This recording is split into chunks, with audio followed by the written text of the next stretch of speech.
The unexpected drama unfolding on the final day here in Washington. Mitt Romney, the only Republican voting guilty, delivering a scathing speech saying the president is guilty of an appalling abuse of public trust.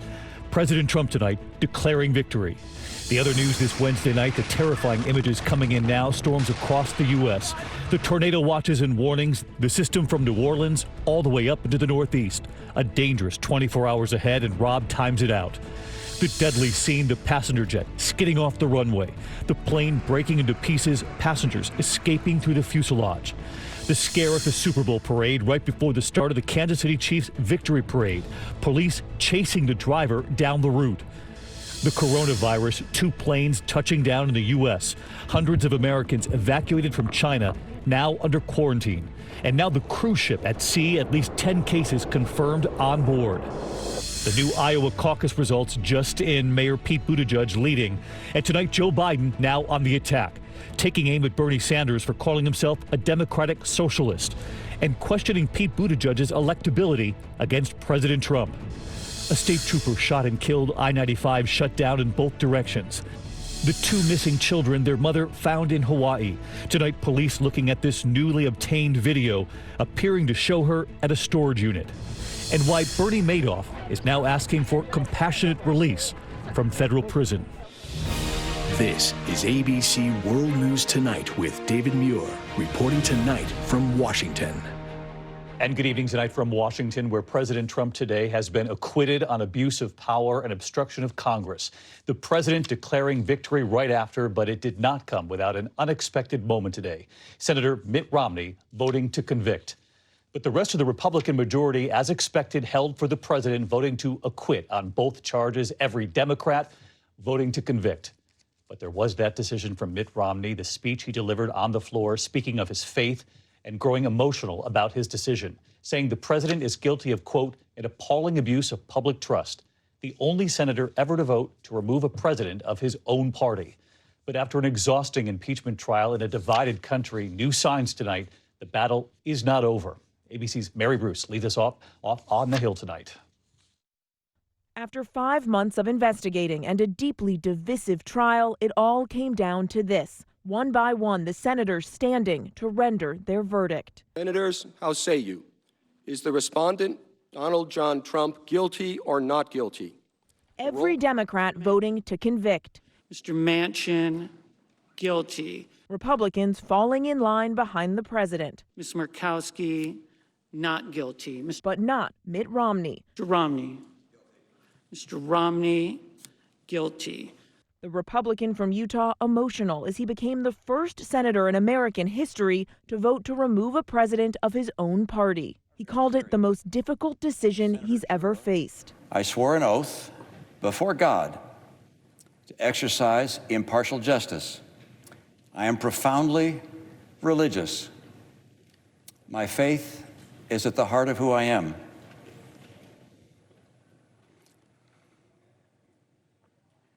I take an oath before God as enormously consequential. Romney declared that he is convinced beyond any doubt that President Trump pressured Ukraine to investigate Joe and Hunter Biden for his own political gain. There's no question in my mind that were their names not Biden, the president would never have done what he did. Romney voting to convict on the first count of abuse of power. The president is guilty of an appalling abuse of public trust. What he did was not perfect. No, it was a flagrant assault on our electoral rights, our national security, and our fundamental values. Corrupting an election to keep oneself in office is perhaps the most abusive and destructive violation of one's oath of office that I can imagine. He is not the only Republican to criticize the president. The president's behavior was shameful and wrong. But Romney was the only one who voted to convict. Explaining his own vote, Senator Marco Rubio said removing the president would inflict extraordinary and potentially irreparable damage on the country. The trial now over, but in its wake, a bitter partisan divide. It was on full display in the House chamber last night. President Trump pointedly refusing to shake House Speaker Nancy Pelosi's outstretched hand at the State of the Union.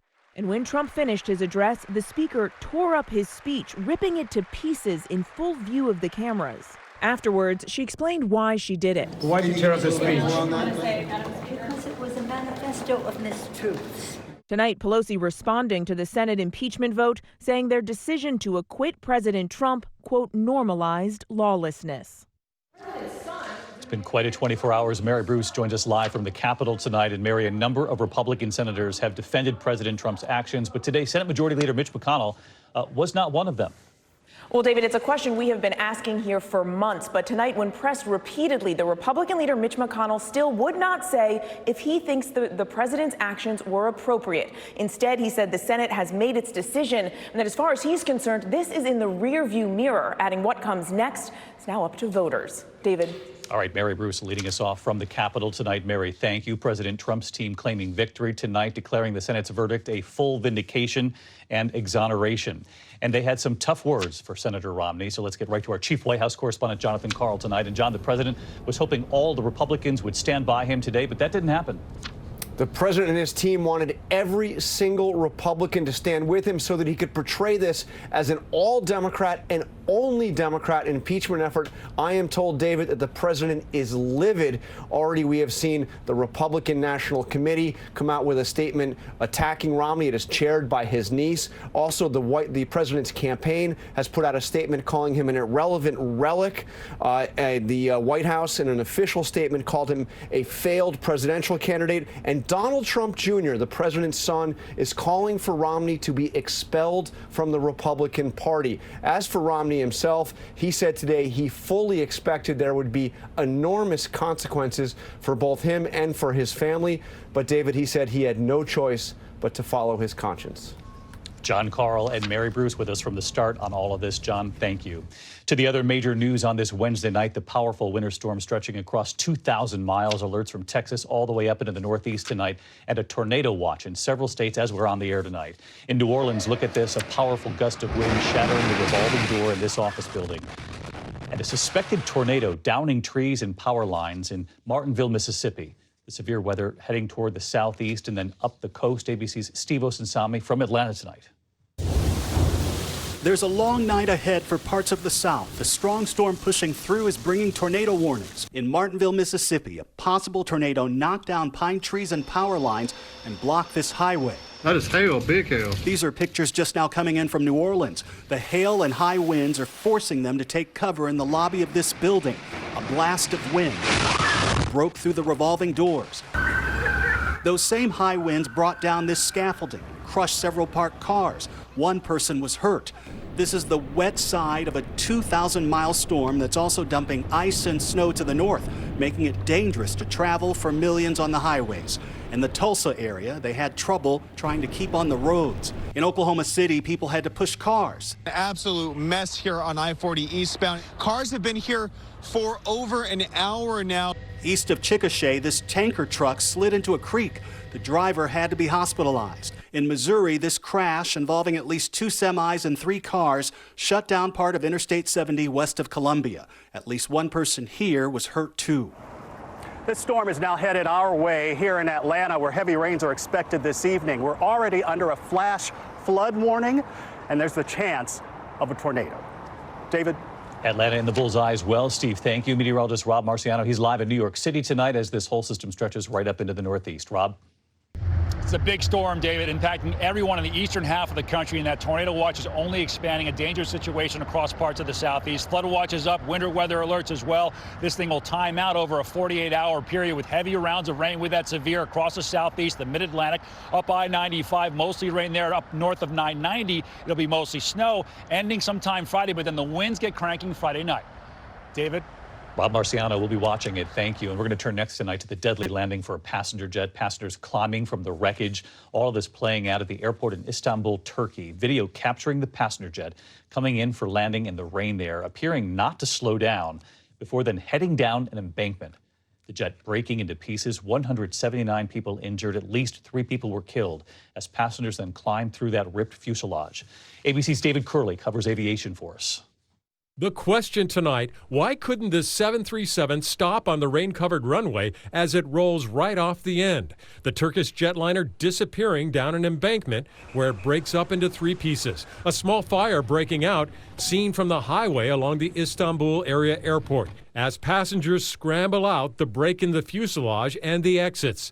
Emergency workers flood the crash site, carrying away some of the injured, including children. There were 183 on board. 3/4 were injured. At least 3 people did not survive. Just a month ago, at this very same airport, another Pegasus jet ran off the runway into the mud. And in 2018, at another Turkish airport, a Pegasus 737 slid down an embankment, stopping just above the Black Sea. The State Department tells us it is monitoring the situation in Turkey, and if any Americans are involved in the incident, it is ready to provide assistance. David? David Curley tonight. David, thank you. And back here at home now, and to the scare at the Super Bowl parade as thousands were gathering in downtown Kansas City to celebrate the Chiefs' victory when a car broke through the parade route. Police chasing the car right down that route, and here's ABC's Ariel Reshef tonight. Tonight, heart-pounding video of that dangerous car chase down the Kansas City Chiefs parade route. No way. Oh, no way. This gray sedan busting through barricades as thousands gathered to celebrate the Super Bowl champs. Oh my God. A swarm of police cars in hot pursuit. The vehicle narrowly missing crowds, blowing by local reporters. Officers deploying stop sticks, but the driver keeps on going. This tactical maneuver caught from multiple angles, finally stopping the suspect. Authorities surrounding the smoking car. Oh my God. Well, of course. Cheers erupting as the driver was wrestled to the ground and arrested. Police also taking a passenger into custody. But so far, no charges have been filed. David, the Kansas City mayor says the driver may have been impaired and this was not an act of terror. The parade went on as planned. David? Ariel, thank you. Tonight, hundreds of Americans have landed back on U.S. soil after being evacuated from China amid the coronavirus emergency. Those 2 planes touching down in California, some 350 people on board. They'll be quarantined now at bases in California. 2 more evacuation planes are slated to arrive Friday as there is a new confirmed case here. 12 now in the U.S., this one in Wisconsin, and ABC's Will Carr at the Travis Air Force Base in Fairfield, California. Tonight, around 350 Americans are back home after flying in from Wuhan, China, ground zero for the coronavirus. We are facing an unprecedented public health threat. The CDC now says a child on one flight developed a fever. Was the child quarantined on the flight, separated from everybody else on the flight? It's an airplane, and so as much as possible, the child is being evaluated at this point and will be put in isolation and tested. All of the passengers are now split between 2 military bases, including Travis Air Force Base, where Daisy Roth and her 2 daughters will be quarantined for 2 weeks. But in China, the virus is spreading rapidly, killing nearly 500 people so far. In Japan, this cruise ship has been quarantined after at least 10 people tested positive. Kate Corder, who has diabetes, is on board. I take insulin. I'm not in a panic yet, but I don't have 2 weeks' worth. Tonight, we've learned at least 2 more flights are coming back to the United States from the hot zone in China later this week. One going to a military base in Texas, the other to Nebraska. David. Will Carr tonight. Will, thank you. And next to the race for 2020 tonight, new results still coming in from the Iowa caucuses. Pete Buttigieg at 27%, Bernie Sanders 25%, Elizabeth Warren 18%, and Joe Biden 16%. Amy Klobuchar there at 12%. ABC's Whit Johnson on Joe Biden tonight in 4th place, now on the attack. Tonight, an admission from a bruised Joe Biden. I am not going to sugarcoat it. We took a gut punch in Iowa. The former vice president going on the attack, taking aim at Senator Bernie Sanders for labeling himself a Democratic socialist. Donald Trump is desperate to pin the socialist label of socialist on our party. We can't let him do that. Biden in a disappointing 4th place out of Iowa, today also hitting current leader Pete Buttigieg hard on electability. For this party to nominate someone who's never held an office higher than mayor of a town of 100,000 people in Indiana, I do believe it's a risk.